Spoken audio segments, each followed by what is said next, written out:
Mr. President, how are you feeling about the day, sir?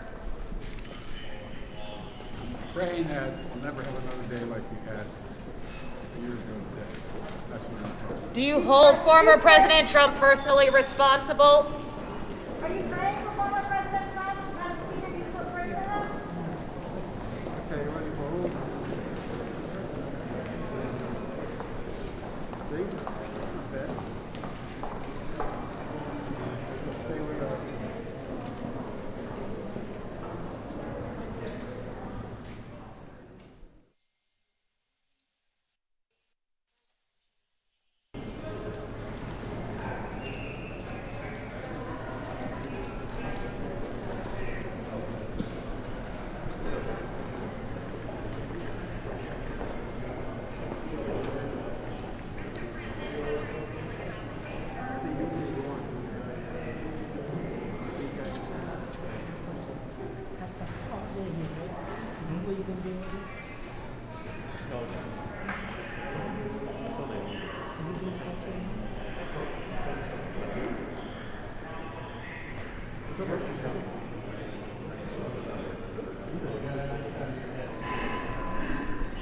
Yep, so this should be doing the 550.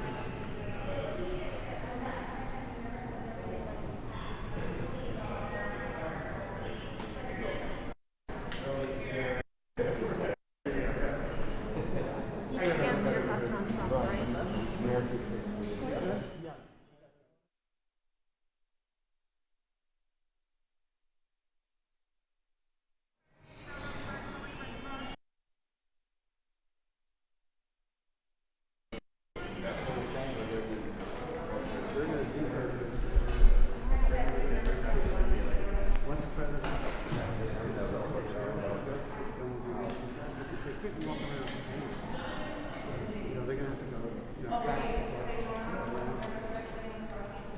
We're gonna fly.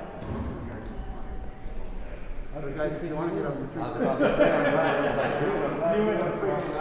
We're waiting for the department, right? I mean, the pool's set. I think you want to wait. You don't want to fly. Well, then, you guys do the blank.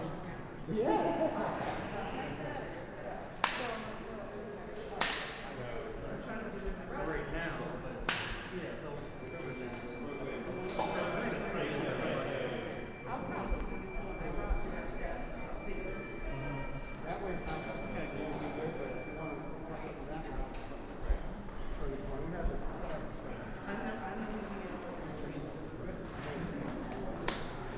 I'm guessing less than an hour.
Fellow Americans, good morning.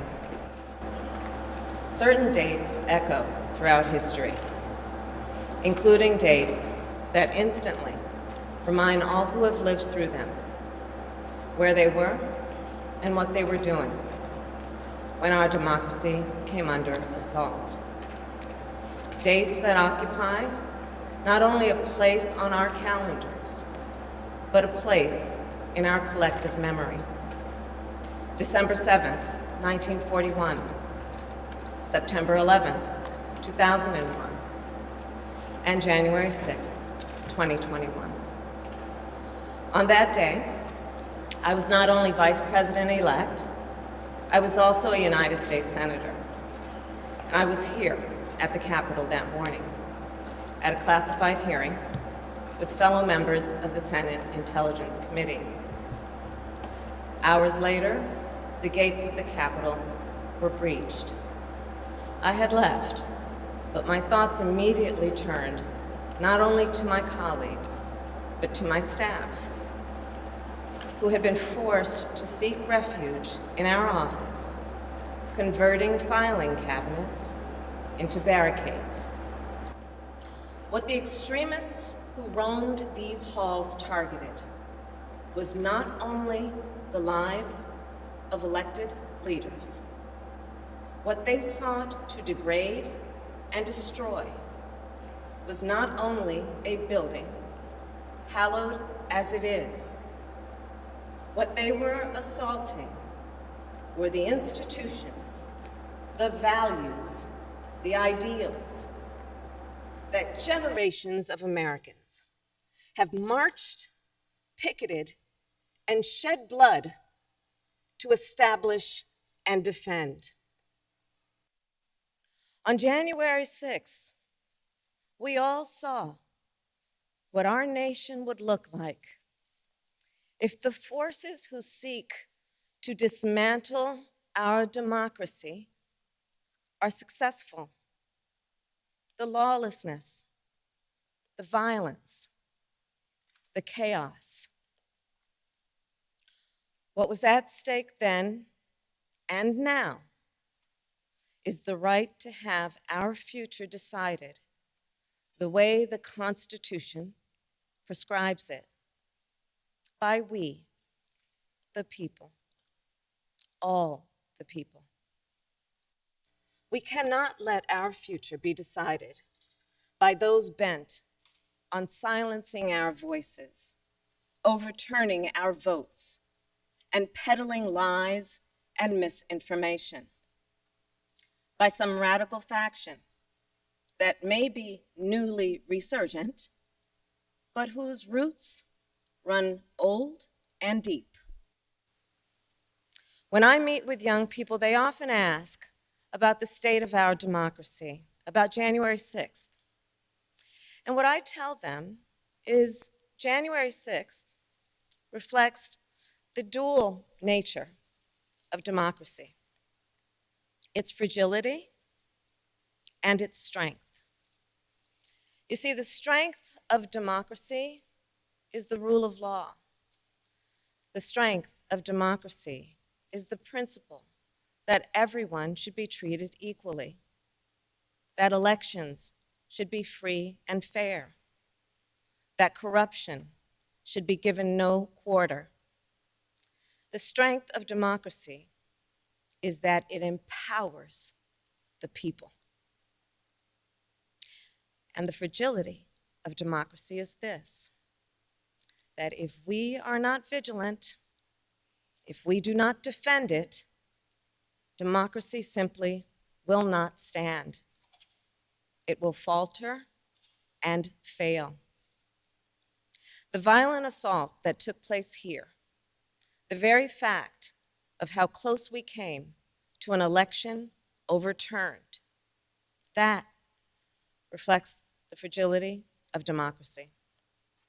Yet, the resolve I saw in our elected leaders when I returned to the Senate chamber that night, their resolve not to yield, but to certify the election, their loyalty, not to party or person, but to the Constitution of the United States.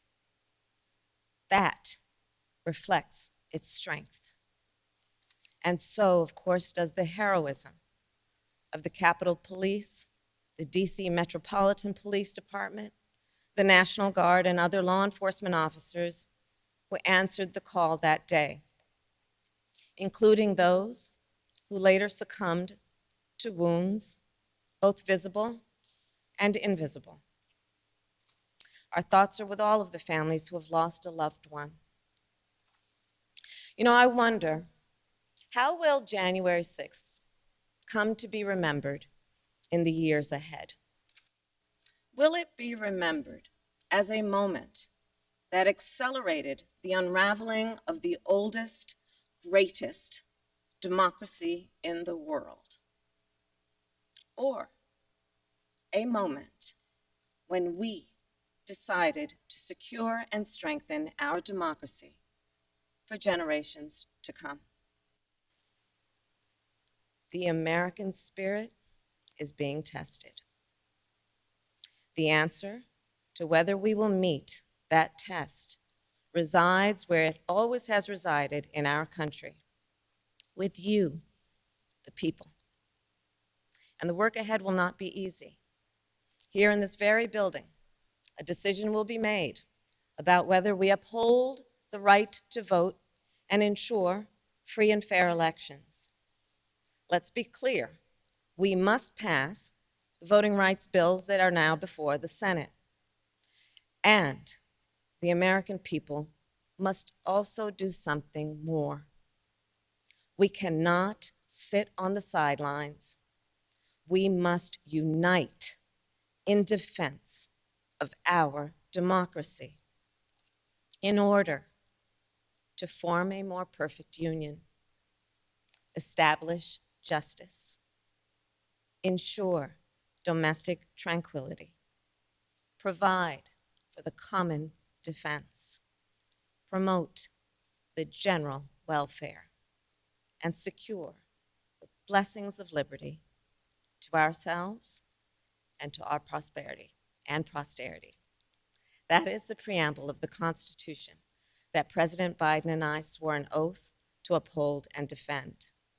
And that is the enduring promise of the United States of America.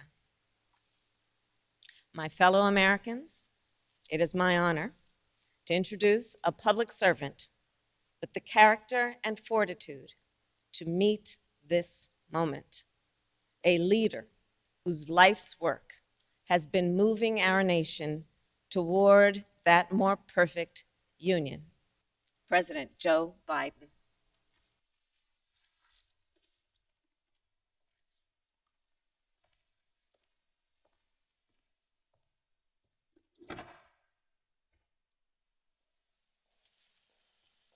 Madam Vice President, my fellow Americans, to state the obvious, 1 year ago today, in this sacred place, democracy was attacked, simply attacked. The will of the people was under assault. The Constitution, our Constitution, faced the gravest of threats. Outnumbered in the face of a brutal attack, the Capitol Police, the DC Metropolitan Police Department, the National Guard, and other brave law enforcement officials saved the rule of law. Our democracy held. We, the people, endured. We, the people, prevailed. For the first time in our history, a president had not just lost an election, he tried to prevent the peaceful transfer of power as a violent mob breached the Capitol. But they failed. They failed. And on this day of remembrance, we must make sure that such attack never happens again. I'm speaking to you today from Statuary Hall in the United States Capitol. This is where the House of Representatives met for 50 years in the decades leading up to the Civil War. This is on this floor. It's where young Congressman from Illinois, Abraham Lincoln, sat at desk 191 Above him, above us, over that door leading into the rotunda, is a sculpture depicting Cleo, the muse of history. In her hands, an open book in which she records the events taking place in this chamber below. Cleo stood watch over this hall 1 year ago today, as she has for more than 200 years. She recorded what took place, the real history, the real facts, the real truth, the facts and the truth that Vice President Harris just shared, and that you and I and the whole world saw with our own eyes. The Bible tells us that we shall know the truth, and the truth shall make us free. We shall know the truth. Well, here is the God's truth about January 6, 2021. Close your eyes. Go back to that day. What do you see? Rioters rampaging, waving for the first time inside this Capitol Confederate flag that symbolized the cause to destroy America, to rip us apart. Even during the Civil War, that never, ever happened. But it happened here in 2021. What else do you see?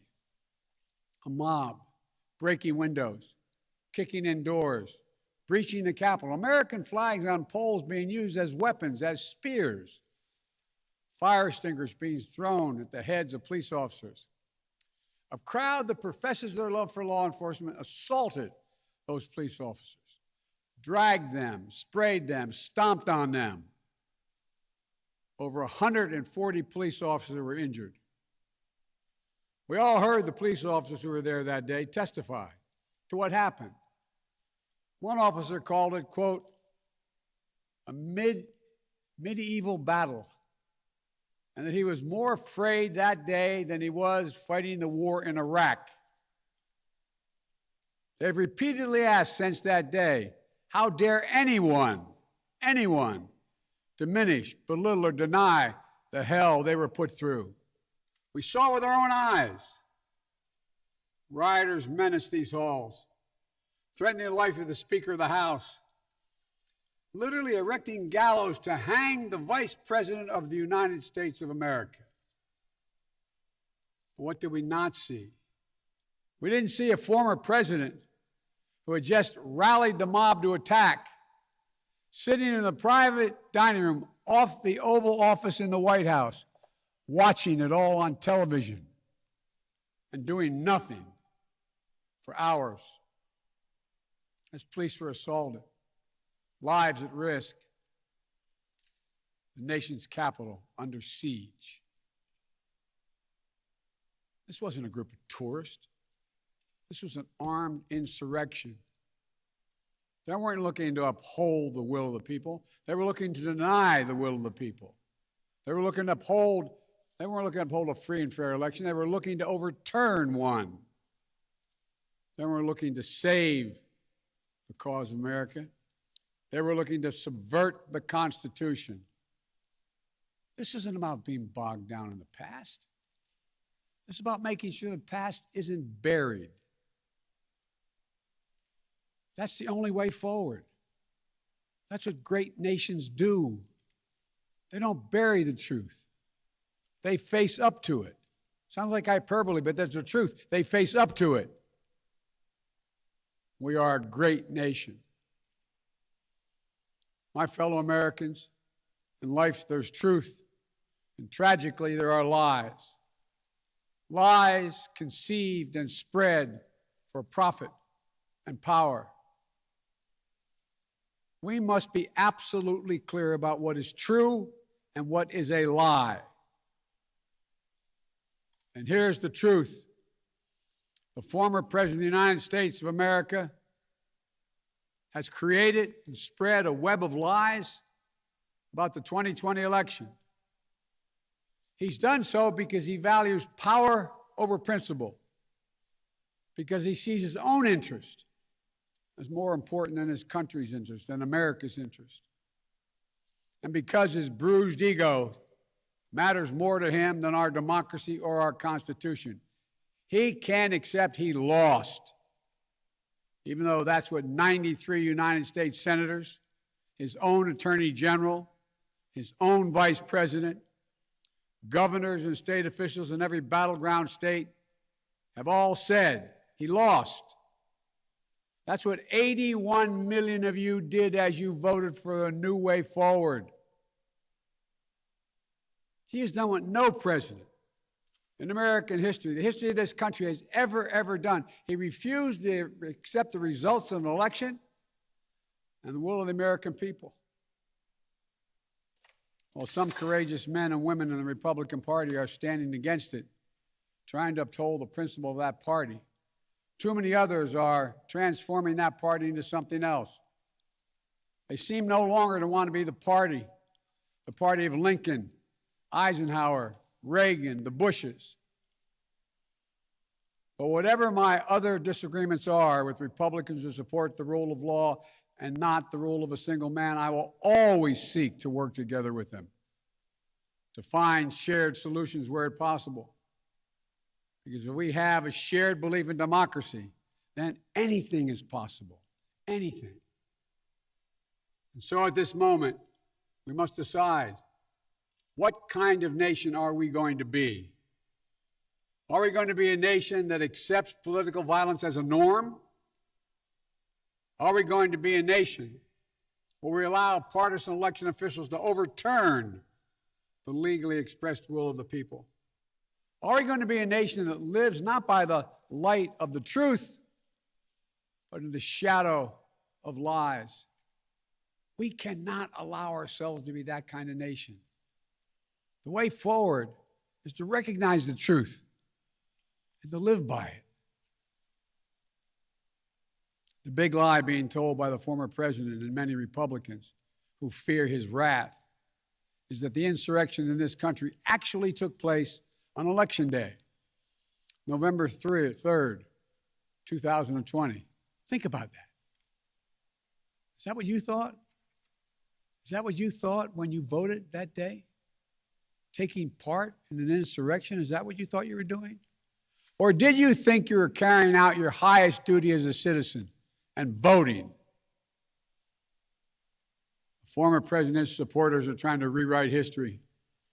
They want you to see Election Day as the day of insurrection. And the riot that took place here on January 6th as a true expression of the will of the people. Can you think of a more twisted way to look at this country, to look at America?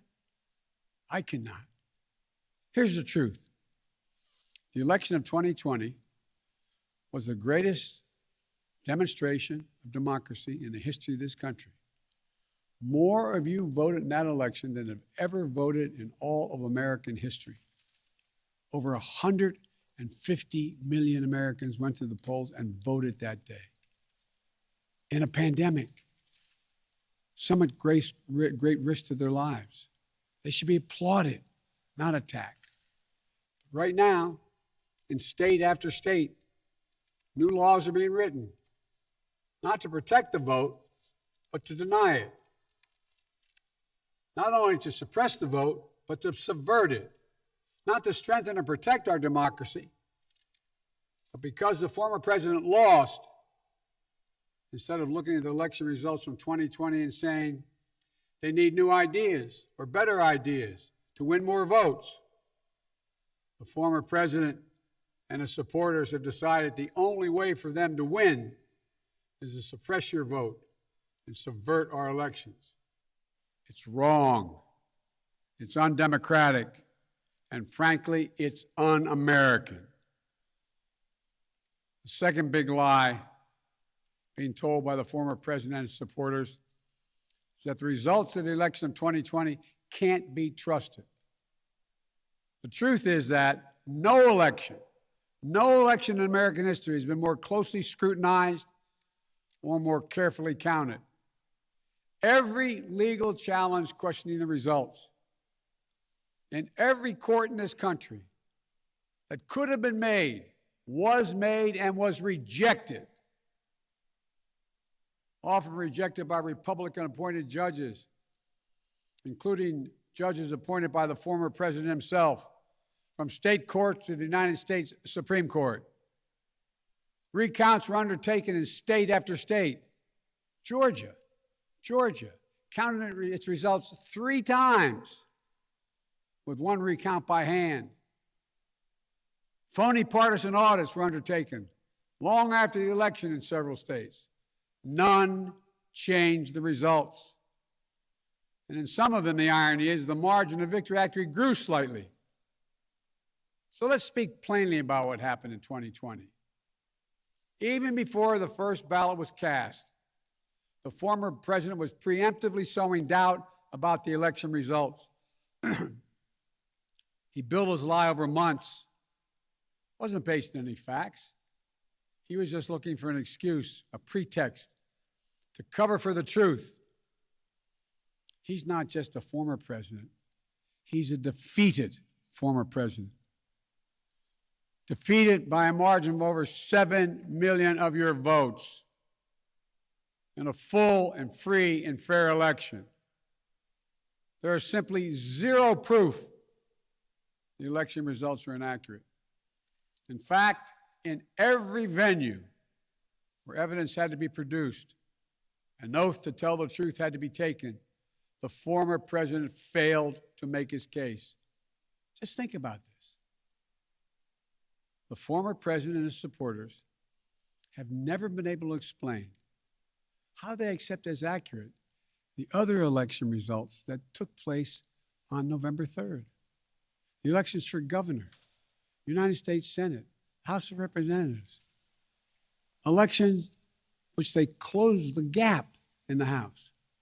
They challenged none of that. The president's name was first. Then we went down the line. Governors, senators, House of Representatives. Somehow those results are accurate on the same ballot. But the presidential race was flawed. And on the same ballot, the same day, cast by the same voters, the only difference, the former president didn't lose those races.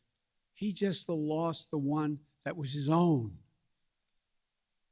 Finally, the third big lie being told by a former president and his supporters is that the mob who sought to impose their will through violence are the nation's true patriots.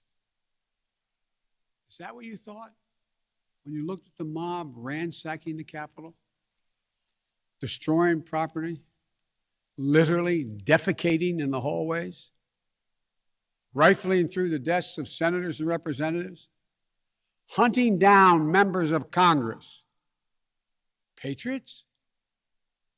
Not in my view. To me, the true patriots were the more than 150 Americans who peacefully expressed their vote at the ballot box. The election workers who protected the integrity of the vote. And the heroes who defended this Capitol. You can't love your country only when you win. You can't obey the law only when it's convenient. You can't be patriotic when you embrace and enable lies. Those who stormed this Capitol, and those who instigated and incited, and those who called on them to do so, held a dagger at the throat of America, at American democracy. They didn't come here out of patriotism or principle. They came here in rage, not in service of America, but rather in service of one man. Those who incited the mob, the real plotters who were desperate to deny the certification of this election, and defy the will of the voters. But their plot was foiled. Congressmen, Democrats, and Republicans stayed.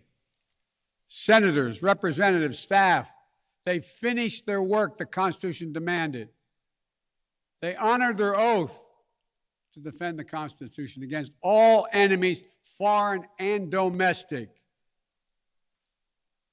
Look, folks, now it's up to all of us, to we the people, to stand for the rule of law, preserve the flame of democracy, to keep the promise of America alive. That promise is at risk, targeted by the forces that value brute strength over the sanctity of democracy, fear over hope, personal gain over public good. Make no mistake about it, we're living at an inflection point in history, both at home and abroad.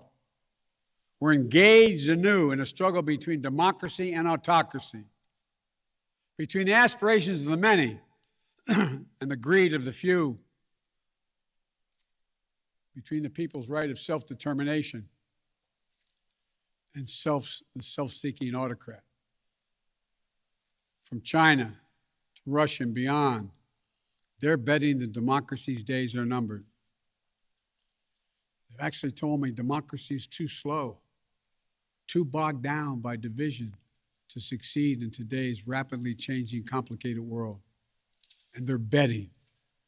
They're betting America will become more like them and less like us. They're betting that America is a place for the autocrat, the dictator, the strongman. I do not believe that. That is not who we are. That is not who we have ever been. And that is not who we should ever, ever be. Our founding fathers, as imperfect as they were, set in motion an experiment that changed the world, literally changed the world. Here in America, the people would rule. Power would be transferred peacefully, never at the tip of a spear or the barrel of a gun. They committed to paper an idea that they couldn't live up to, but an idea that couldn't be constrained. Yes, in America, all people are created equal. We reject the view that if you succeed, I fail. If you get ahead, I fall behind. If I hold you down, I somehow lift myself up. The former president who lies about this election and the mob that attacked this Capitol could not be further away from the core American values. They want to rule, or they will ruin. Ruin what our country fought for at Lexington and Concord, at Gettysburg and Omaha Beach, Seneca Falls, Selma, Alabama. What we were fighting for? The right to vote, the right to govern ourselves, the right to determine our own destiny. With rights come responsibilities. The responsibility to see each other as neighbors. Maybe we disagree with that neighbor, but they're not an adversary. Responsibility to accept defeat. Then get back in the arena and try again the next time to make your case.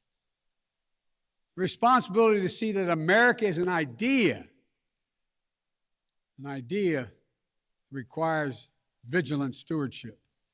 As we stand here today, 1 year since January 6, 2021, the lies that drove the anger and madness we saw in this place, they have not abated.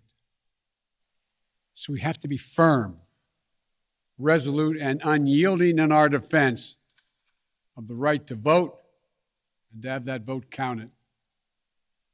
Some have already made the ultimate sacrifice in this sacred effort. Jill and I have mourned police officers in this Capitol Rotunda not once but twice in the wake of January 6th.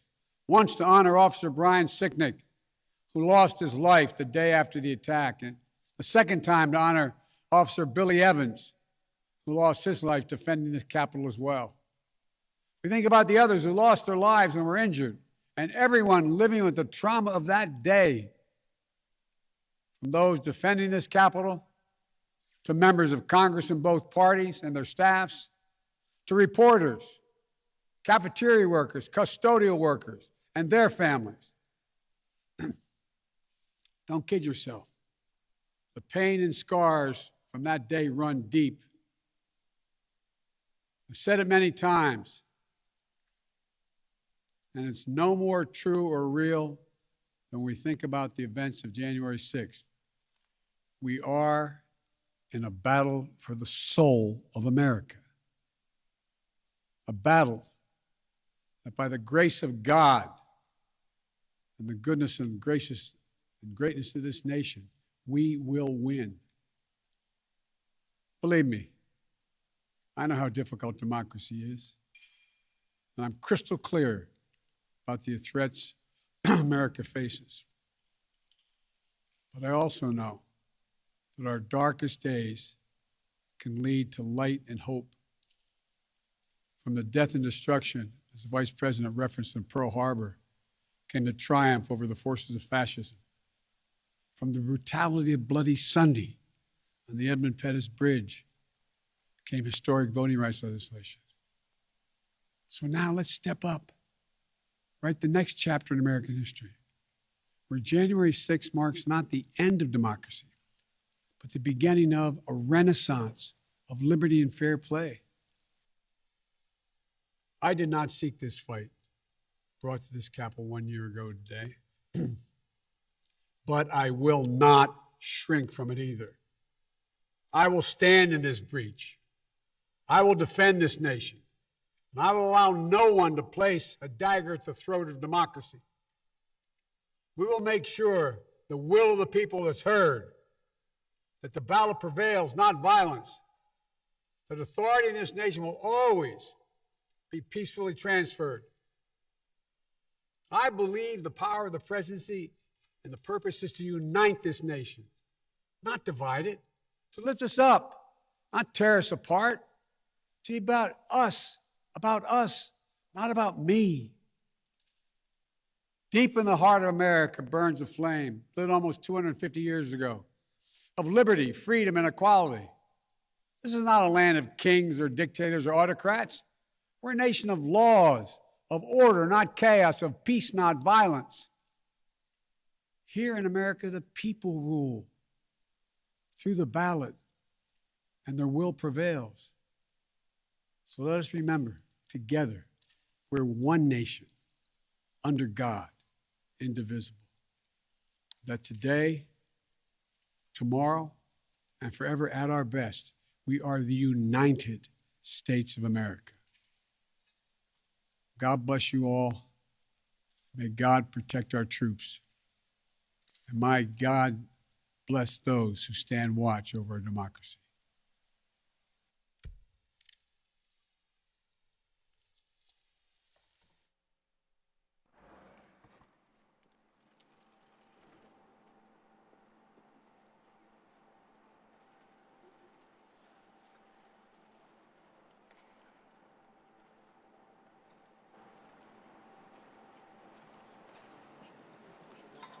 All right, Paul.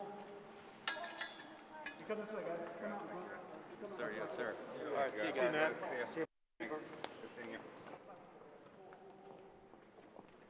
Thank you, guys. Thank you. Official.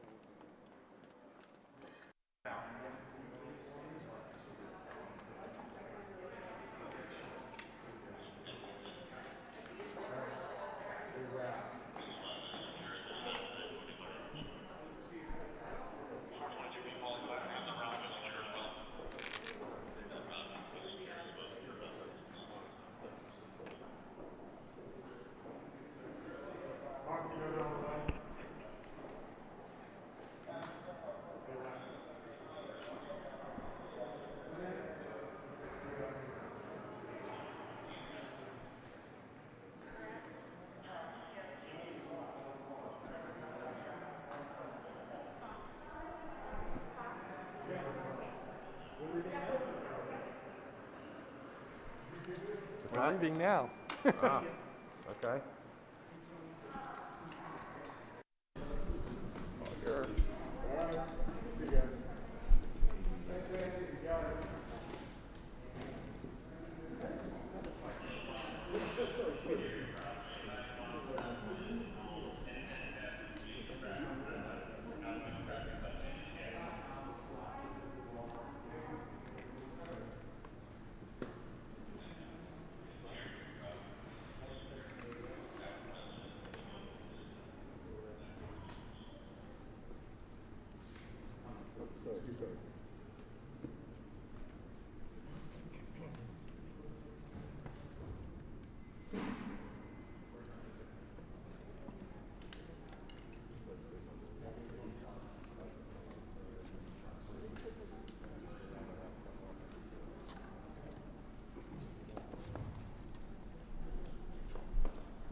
the chair. Okay. Thanks.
think we just have to face the facts. What happens? Draw a clear picture for the American people. It's not about me. It's not about the vice president. It really isn't. That's the thing that bothers me most about the sort of attitude that seems to be emerging to some degree in American politics.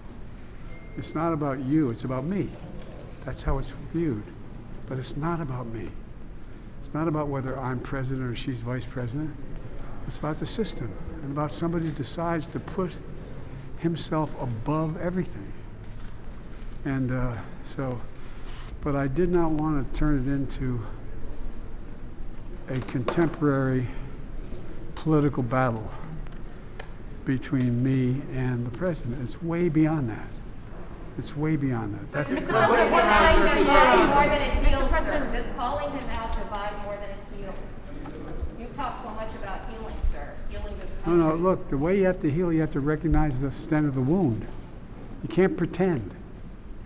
This is serious stuff. And a lot of people, understandably, want to go, look, that was an exception. I just as soon not face it. You got to face it. That's what great nations do. They face the truth, deal with it, and move on. Mr. President, has anything changed in this country a year on? President, what is your answer Has to anything changed in this country a year on? Voting rights done?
actually been helpful for us this morning as an aid to every. Because when something unthinkable happens, there is a natural human tendency to want to forget, and a big part of what we're doing this morning is revisiting January 6th, 2021.